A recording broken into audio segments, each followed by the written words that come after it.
दोस्तों, आप सभी का स्वागत है भारतीय कृषि का सेकेंड पार्ट में। कल हमने पढ़ा था फसल के प्रकार में ऋतु के आधार पे पढ़ लिया था हमने, और बाकी का जो आगे का लेसन है एनसीईआरटी के अकॉर्डिंग वो बच गया था। हम आज इस सेशन में पूरा कर देते हैं।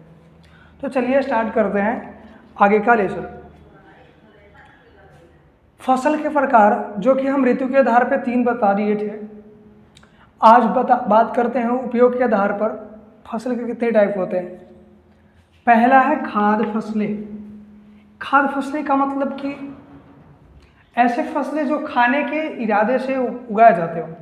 मेरा कहने का मतलब है कि आप देख सकते हैं भारतीय किसान जो भी है, बहुत ऐसे किसान हैं जो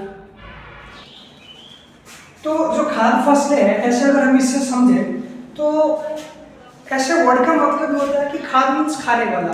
तो हमारे भारतीय किसान कुछ ऐसे हैं जो सिर्फ ऐसे फसल उगाते हैं ताकि वो अपना पेट भर सके, अपना सालों का भोजन रख सके। वैसे फसल को ही हम बोलते हैं खाद्य फसल। और इसमें बहुत से ऐसे किसान होते हैं जो रबी और खरीफ दोनों में से कुछ फसल रख लेते हैं। इसलिए हम इसके एग्जाम्पल में देख सकते हैं रबी और खरीफ दोनों लिखिए, ठीक है। जो कि ऋतु में जो बताया था और ज़्यादा फसल था, तो ज़्यादातर वो जो फसल है ज़्यादातर स्टोर नहीं होता है, कुछ ही दिनों में खराब होता है। इसकी वजह से रबी और खरीफ के जितने भी फसल आते हैं तो उसके कुछ फसल अपने खाने के इरादे से रख लेते हैं, इसलिए रबी और खरीफ जो हो जाते हैं खाद्य फसल के एग्जाम्पल्स में आ जाते हैं। नेक्स्ट है हमारा रेशेदार फसल। अगर आप ऐसे देखें तो आप पिछली कक्षाओं में पढ़ के आओगे कि रेशे क्या होते हैं। जो कि रेशे जो है उसको अगर हम ऐसे देखें तो फाइबर बोलते हैं उसको इंग्लिश में। उससे रस्सियाँ बनाए जाते हैं और रस्सियाँ बन जाने के बाद फिर इसको बुन करके कपड़े बनाए जाते हैं। यानी कि जो आपका रेशेदार फसल है इसको इसलिए उगाया जाता है ताकि कपड़ों का प्रोडक्शन बढ़ाया जाए। और इसमें आप देख सकते हैं जो कि एक जूट का कपास है,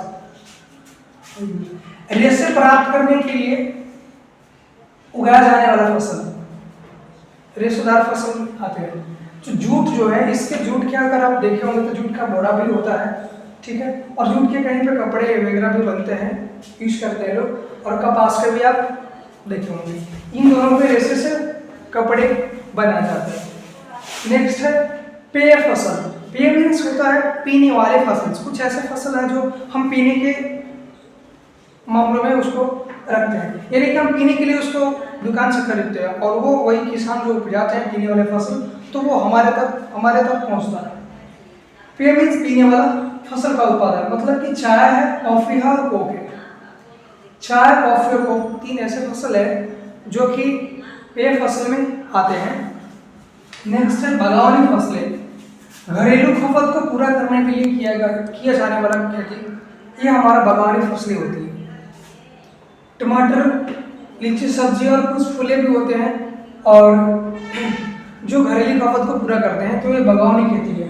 बागवानी का मतलब आप ऐसे समझ सकते हैं कि जैसे आप किसी का घर हो, घर के अगल बगल में कोई बागान हो, वहाँ से आप उसमें जो भी चीज़ें सब्जी वगैरह उपजाते हैं तो वो भी एक बागवानी फसल हो जाता है। व्यापारिक फसलें। आजकल अगर आप देखें तो जो आप चीनी और गुड़ यूज करते हैं, ये ऐसे फसल है जो उगाए जाते हैं, यानी कि गन्ना से चीनी और गुड़ बनते हैं। तो गन्ना जो है इसको कोई भी किसान उपजा करके अपने घर पे नहीं रख सकता है, इसको बेचने के उद्देश्य से ही उपजाया जाता है। और रबर, मखाना, तंबाकू ये सब ऐसे फसल है जो उपजाने के बाद डायरेक्ट बाजार में सेल कर दिया जाता है, यानी कि ऐसे फसल जो बेचने हैं व्यापारिक उद्देश्य से किया जाता हो, ऐसे को व्यापारिक फसल कहते हैं। ये था हमारा उपयोग के आधार पे फसल के टाइप्स कुछ जो हम कंप्लीट कर चुके हैं एक एक करके। नेक्स्ट हमारा टॉपिक है कृषि को प्रभावित करने वाले कारक। अब ये बहुत बड़ा मुद्दा हो जाता है कि भारतीय किसान जो खेती करते हो उनके खेती को भी कुछ प्रभावित करते हैं, उनके जो भी कारक है उनको पढ़ते ही नहीं करते। पहला है वर्षा पर निर्भरता। हमारा अब ये जो फर्स्ट पॉइंट है हमारा वर्षा पर निर्भरता, ये बहुत बड़ा रोल रखता है खेती को लेकर के। अगर आप देखें, अगर पानी नहीं हो खेत में तो खेती नहीं होती। तो अगर आप देखें तो बिहार, एग्जैक्टली बिहार में और बहुत ऐसे किसान हैं जिनके पास ज़मीन तो बहुत है पर पानी के अभाव में खेती नहीं हो पाता। अगर हम ऐसे देखें तो आज़ादी के पहले बहुत ऐसे जगह थे जहाँ पे बहुत ऐसे एरिया थे जहाँ से कम सम कहीं ज़्यादा तो कहीं कम इस तरीके से खेती में फसल मिलते थे। और ये जो वर्षा पर निर्भरता है अभी भी ये है जो कि इसका अभाव दिखता है। कहीं ऐसे किसान हैं जिनका बीज तो रोपा जाता है खेतों में पर पानी के अभाव से वो खराब हो जाता है, जो कि एक तरीके से किसी को बहुत बड़े पैमाने पर प्रभावित करता है। नेक्स्ट है भूमि का असमान वितरण है। भूमि का असमान वितरण अगर आप देखें तो भारतीय दुनिया का कोई भी ऐसा भूमि भाग जो एक समान नहीं है, उसी को लेकर के यहाँ पे बोला गया है कि भूमि का एक समान कहीं वितरण नहीं है। कहीं पे ऐसे भूमि है जो ऊंचा है, कहीं पे नीचा है। और एक और चीज, कुछ ऐसे भूमि है जहाँ पे पानी आसानी से उपलब्ध होते हैं और कुछ ऐसे भूमि जहाँ पे पानी का अभाव रहता है। तो ये भूमि का असमान वितरण भी एक बहुत बड़ा रोल रखता है कृषि को प्रभावित करने में। फिर है कृषि ऋण। अब यहाँ पे बात होती है, बहुत से ऐसे किसान हैं जिनके पास खेती तो है पर करने के लिए खेत में फसल उगाने के लिए तक पैसे नहीं है। अब एग्जैक्टली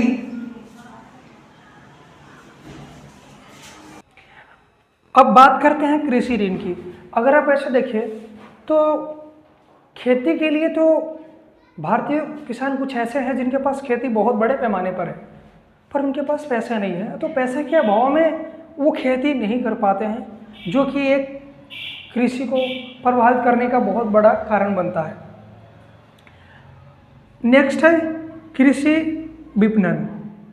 अगर आप देखें तो इसका मतलब है कि बहुत से किसान ऐसे हैं उनका खेती बहुत जैसे तैसे तो हो गया, पर मान लो कि कुछ ऐसे किसान भी हैं जो अपना कर्जा लेकर के, ऋण लेकर के अपना खेती किया है और खेती करने के बाद भी अगर उनका परिणाम जो है उनके अनाजों से अच्छा नहीं उनको मिले, तो एक कृषक के मन में, किसान के मन में एक बहुत बड़ी अजीब तरीके से भावना उठती है कि हमने इतना मेहनत किया और इतनी मेहनत और लगन के बाद भी हमें पैसे नहीं बचे, तो उनके मन में बहुत बड़ा दुख होता है, जो कि एक कृषि को भी प्रभावित करता है। ये सोच एक कृषक के मन में अभी ऐसा तभी होता है अगर मान लीजिए कि इसका मतलब यही है कि अगर एक किसान का फसल तैयार है और उसको बेचने के लिए अच्छा मूल्य नहीं मिल रहा है, उसको मेन मार्केट और मुख्य बाजार में पहुंचाने के साधन नहीं है, तो जो ब्रोकर होते हैं, बीच के जो व्यापारी होते हैं, उनसे वो अनाज, वो फसल कम दाम में खरीद लेते हैं, जिससे किसान को निराशापन झेलना पड़ता है। नेक्स्ट है खेतों का छोटा आकार। ये बहुत बड़ा रोल रखता है। अगर आप देखें तो कुछ ऐसे किसान हैं जिनका खेत बहुत छोटा है, तो बहुत ज़्यादा खेत नहीं है, तो वो खेती करना ही नहीं चाहते हैं। उनको मानना है ऐसे कि अरे यार खेत भी तो है उतना, बहुत छोटा है, इससे क्या ही फ़ायदा होगा हमें। इसके लिए खेतों का छोटा आकार भी एक जो है कृषि को प्रभावित करने का कारण बनता है। नेक्स्ट हमारा जो है कुछ नोटेबल पॉइंट दिए हुए थे, जिससे श्री विधि तकनीक। अगर आप ऐसे देखें तो ये ऐसा एक प्रोसेस है जिससे हम अच्छे गुणवत्ता वाले बीज का चयन करते हैं। अगर आप देखें तो अगर आपके पास बीज है बहुत सारे, तो आप एक बाल्टी लीजिए और टब लीजिए और उसमें अपने जितने भी बीज हैं उनको डाल दीजिए। अगर आप देखेंगे तो जो बीज पानी के अंदर बैठ जाते हैं वो बीज अच्छे गुणवत्ता वाले होते हैं, पर जो बीज पानी के ऊपर तैरते हैं वो बीज में उतनी कैपेसिटी नहीं होती है, उनमें अच्छा गुणवत्ता नहीं होता है।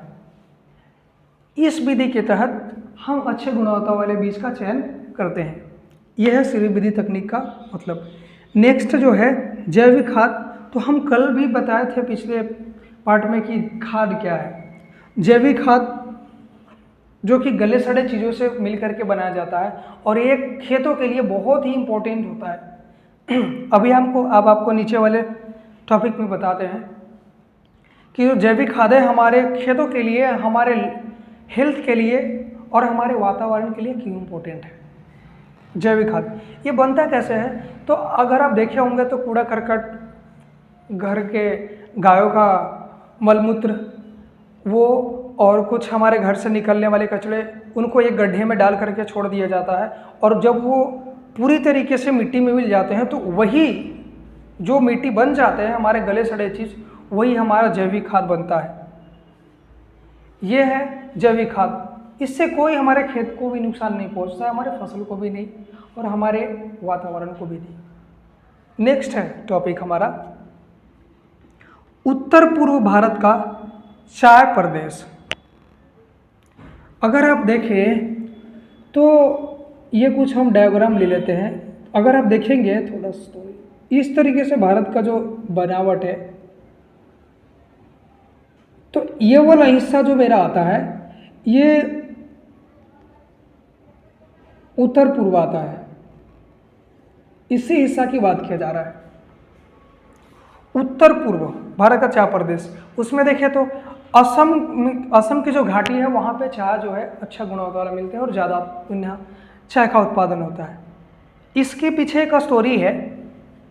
जब हमारा देश अंग्रेज के गुलाम था तो उस समय एक रॉबर्ट ब्रूज नाम का एक व्यक्ति थे।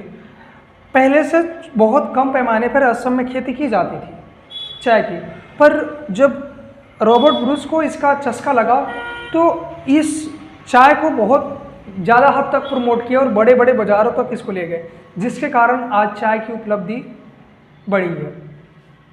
तो इसके कारण जो है असम की घाटियों में अभी तक ज़्यादातर चाय का उत्पादन का विकास हो पाया है, जिसका मुख्य श्रेय रॉबर्ट ब्रूज को जाता है, जो कि एक ब्रिटिशर्स थे।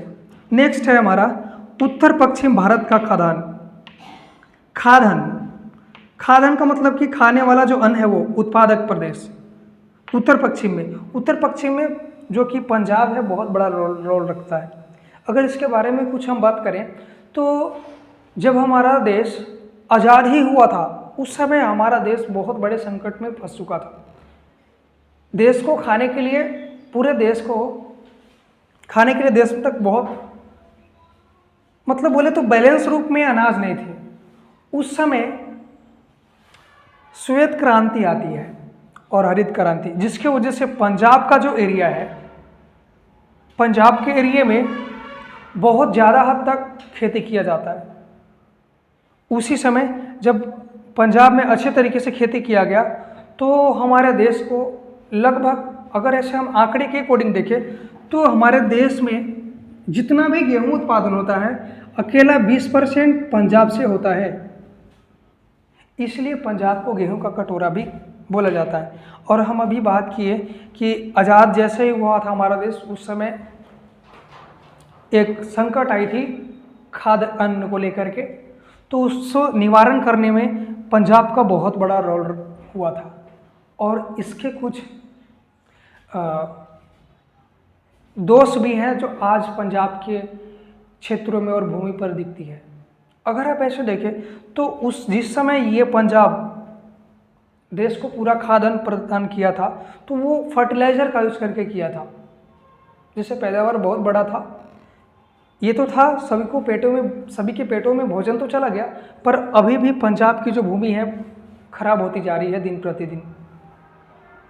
अब भूमि खराब होती जा रही है। मान लीजिए कि हम पहले अपने खेतों में, पूरे खेत में मान लीजिए कि खाद का हम ऐसे एग्जाम्पल ले रहे हैं, कोई फिक्स यूनिट नहीं है मेरे पास।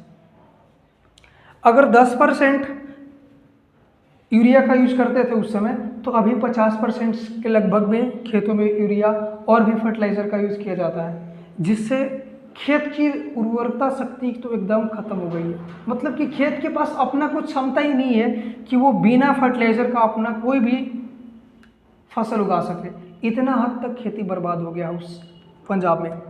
और भी बहुत जगहों पे इस रीज़न देखने के लिए मिलता है, जो कि सबसे बड़ा रोल रखता है फर्टिलाइज़र। और अगर फर्टिलाइज़र नहीं हो, अगर हम सिर्फ मैन्योर यानी कि जैविक खाद का उपयोग करें, तो हो सकता है कि हमारे यहाँ भूखमरी और ये वगैरह का सामना करना पड़ेगा। पर हमें किसानों से यही गुजारिश होगा कि आप ज़्यादा हद तक जैविक खाद बनाएं। और हाँ, एक और बात है, हमारे भारत सरकार से पुरस्कार भी मिलेगा। जो कुछ ऐसे किसान हैं फर्टिलाइज़र का कम उपयोग में अगर अपना पैदावार ज़्यादा करते हैं तो उनको एक पुरस्कार मिलता है। उस पुरस्कार का